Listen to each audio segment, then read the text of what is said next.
Hi friends, welcome to our channel my lifestyle and cooking. First time பார்க்குறீங்கன்னா subscribe பண்ணிவிட்டு பாருங்கள் friends. நம்ம இன்றைக்கி மீதமான சாதத்தை வச்சு ஒரு ஹெல்த்தியான பிரேக்ஃபாஸ்ட் டின்னர் ரெசிபி தான் பார்க்க போகிறோம்.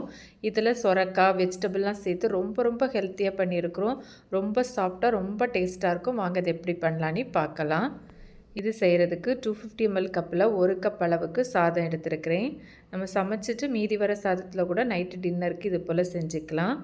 இது கூடவே 250 ml கப்பில் 1 கப் அளவுக்கு கோதுமை மாவு சேர்த்துக்கலாம். கூடவே ஒரு 1/4 கப் அளவுக்கு கடலை மாவு சேர்த்துக்கலாம். இதெல்லாம் சேர்த்துட்டு இப்போ நம்ம இதை தனியாக மாற்றி வச்சிடலாம். அடுத்ததாக நம்ம இது கூடவே சொரக்காய் சேர்த்து தான் அடை பண்ண போகிறோம். நான் இங்கே ஒரு 300 கிராம் போல் சொரக்காய் எடுத்துருக்கிறேன். அதோட தோலை சீவிட்டு இந்த மாதிரி 2 கட் பண்ணி எடுத்து வச்சுருக்கிறேன். இதை நம்ம காய் துருவோம்லாம் அதில் துருவி எடுத்துக்கலாம். இந்த நடுவில் வர இந்த விதை பகுதியை எடுக்க வேண்டாம். இந்த மாதிரி சொரக்காவை துருவிட்டு நான் இங்கே கப் மெஷர்மெண்ட்டில் மெஷர் பண்ணி எடுத்துருக்கிறேன். 250 ml கப்பில் 1 கப் அளவுக்கு சொரக்காய் வந்து சேர்த்துக்கலாம். இது கூடவே மீடியம் சைஸில் ஒரு கேரட்டும் துருவி சேர்த்துருக்கிறேன். கூடவே ஒரு 2 பச்சை மிளகாவும் சின்னதாக நறுக்கி சேர்த்துருக்கிறேன். நீங்கள் உங்கள் காரத்துக்கு தக்கன சேர்த்துக்கலாம். கூடவே ஒரு 1/4 டீஸ்பூன் அளவுக்கு மஞ்சள் பொடி, ஒரு 1/2 டீஸ்பூன் போல் வத்தல் பொடி, 1/4 டீஸ்பூனோட கொஞ்சம் குறைவான அளவு காயப்பொடி சேர்த்துருக்கிறேன். 1/4 டீஸ்பூன் அளவுக்கு ஜீரகம் சேர்த்துக்கலாம். கூடவே ஒரு டீஸ்பூன் அளவுக்கு வெள்ளை எள்ளு சேர்த்துருக்கிறேன். எள்ளு சேர்த்து செய்யும்போது சுவை நல்லாயிருக்கும்.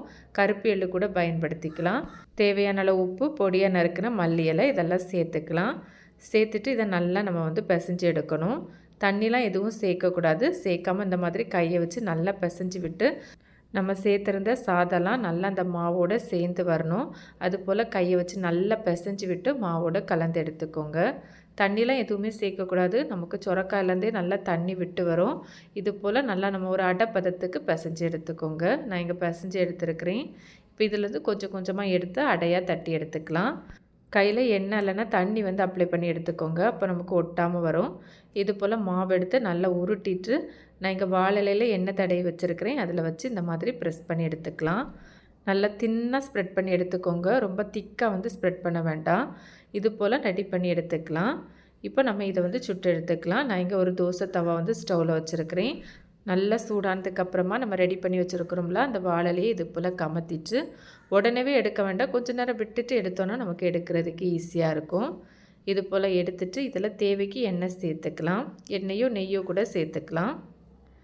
சேர்த்துட்டு நம்ம இதை வந்து லோ ஃப்ளேமில் வச்சு நம்ம இதை மூடி வச்சு வேக வச்சு எடுக்கணும். நல்லா ஒரு பக்கம் வெந்ததும் நம்ம இதை மறுபக்கம் திருப்பி போடணும். இது ரெடி ஆகிட்டு இருக்கும்போதே நம்ம அடுத்த அடை இது போல் தட்டி ரெடி பண்ணி எடுத்துக்கலாம். இந்த மாதிரி ஒரு பக்கம் வெந்ததும் இதை திருப்பி போட்டுட்டு மறுபக்கமும் நம்ம இதுக்கு தேவையான அளவு எண்ணெய் சேர்த்துட்டு நம்ம மூடி வச்சு வேக வச்சு எடுக்கணும். நல்லா 2 பக்கமும் திருப்பி மாற்றி போட்டு வேக வச்சு எடுக்கணும்.